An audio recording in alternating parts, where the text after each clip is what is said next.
बहनों की बहन अलग बैठती हैं, भाई अलग बैठते हैं, तो वहाँ ऐसा कुछ भी नहीं है जो बिल्कुल, क्योंकि जब कोई आरोप नहीं मिलता ना, तो विवेकानंद जी पे भी ये आरोप लगाए थे।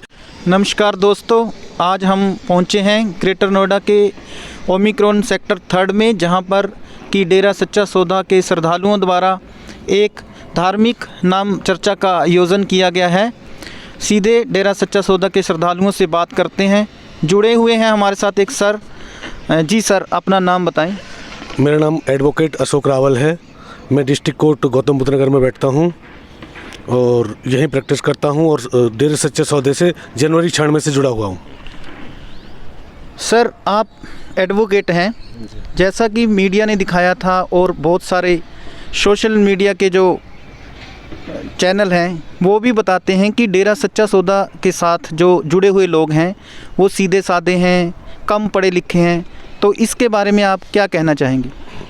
नहीं, डेरे सच्चे सौदे में सभी तरह के लोग हैं। वहाँ पढ़े लिखे भी हैं, एडवोकेट्स भी हैं, वकील्स भी हैं, डॉक्टर्स भी हैं, इंजीनियर भी हैं और गांव देहात के लोग भी हैं, शहरीकरण के भी हैं। सभी तरह का मिक्सअप है, क्योंकि बड़ा ही समाज, बड़ा जनवरी 96 से तो मैं जा रहा हूँ, उससे पहले से भी डेरा सच्चा सौदा काम कर रहा है। तो वहाँ मुझे तो ऐसा नहीं लगा कि वहाँ सारे सब तरह का लोग हैं, वेल क्वालिफाइड भी हैं और नॉर्मल भी हैं। जी सर। सर, डेरा सच्चा सौदा मानवता भलाई के कार्य करता है। कितने कार्य डेरा सच्चा सौदा के मानवता भलाई के किए जा रहे हैं, और गुरुजी के जाने के बाद भी क्या डेरा सच्चा सौदा वो मानवता भलाई के कार्यों में एक्टिव है? बिल्कुल एक्टिव है। गुरुजी के जाने के बाद भी गुरुजी पे भी झूठे आरोप लगे हैं। सारी बात झूठी है, एक दिन सच सामने निकल के आएगा, उस पर जांच चल रही है, तथ्य हो रहे हैं। लेकिन मैं ये कहूँगा, मानवता के जो हमें कार्य सिखाए हैं, चाहे गरीब बेटियों की शादी है और उसके साथ साथ शिक्षा का, जिनको बीमारी है, कोई अपने बच्चों की फ़ीस नहीं दे पा रहे, उन्हें हम अपनी तरफ से फ़ीस देकर पढ़ाते हैं। इसी तरीक़ा से हम राशन बांटते हैं, फल बांटते हैं। अभी हमने कल ही मास्क का वितरण किया था परिचौक पर।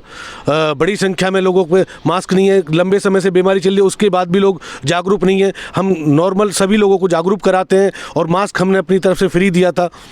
और जितने भी अदर्स भी कार्य हैं, किसी को राशन देना है, किसी की शिक्षा के काम, और सबसे बड़ी बात का ब्लड दान। सबसे ज़्यादा अगर कोई दान करता है तो केवल और केवल सच्चे सौदे के अनुयायी, जो सच्चे सौदे को मानते हैं, धंधा शत्रु की जितनी भी लोग हैं, वो सब अपने शहर में कोई भी अगर किसी को ब्लड की ज़रूरत है, हमें केवल सूचना दे दे, हम पूरा ब्लड ग्रुप करके सबको हमने कॉपी में लिख रखा है एक ब्लड ग्रुप कि ये ब्लड ग्रुप से हम, और तुरंत उसकी सहायता करते हैं किसी भी अस्पताल में जाकर। जी सर। महिलाओं के लिए, महिला सशक्तिकरण के लिए डेरा सच्चा सौदा द्वारा, पूज्य गुरुजी द्वारा कौन कौन से कार्य अभी तक किए गए हैं? महिलाओं के लिए जागरूकता अभियान कई सारे चलाए हुए हैं, और जहां भी सशक्त बनाने के लिए महिला की शिक्षा और उनको मार्गदर्शन के लिए हमेशा भाई जितने भी हैं हम सब तैयार रहते हैं पूरी तरह से कि भाई उनको संरक्षण में कोई कमी ना हो, शिक्षा में कोई कमी ना हो। और हमारे डेरे में तो महिलाओं को बहन, माता और इस 3 परहेज हमें बताए जाते हैं, जिनमें हमें पूरा पक्का रहना होता है। हम पराई बहन बेटी को अपनी माता बहन समझते हैं।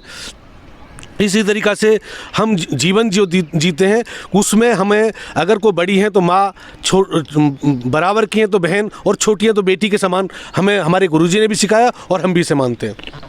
महिलाएं कितनी सुरक्षित हैं डेरा सच्चा सौदा में? जैसे कि मीडिया चैनलों द्वारा दिखाया गया था कि वहाँ पे एक गुफा है, टनल है, और स्कूल कॉलेज में वो जुड़ी हुई हैं वो गुफा, तो इस बारे में आप क्या कहना चाहेंगे?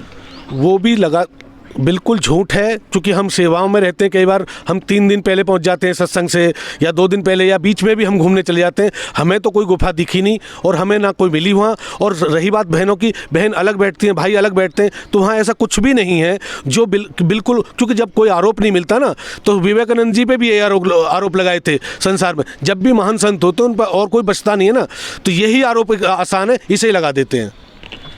आप खुद एक एडवोकेट हैं, कैसे देखते हो इन केसों को?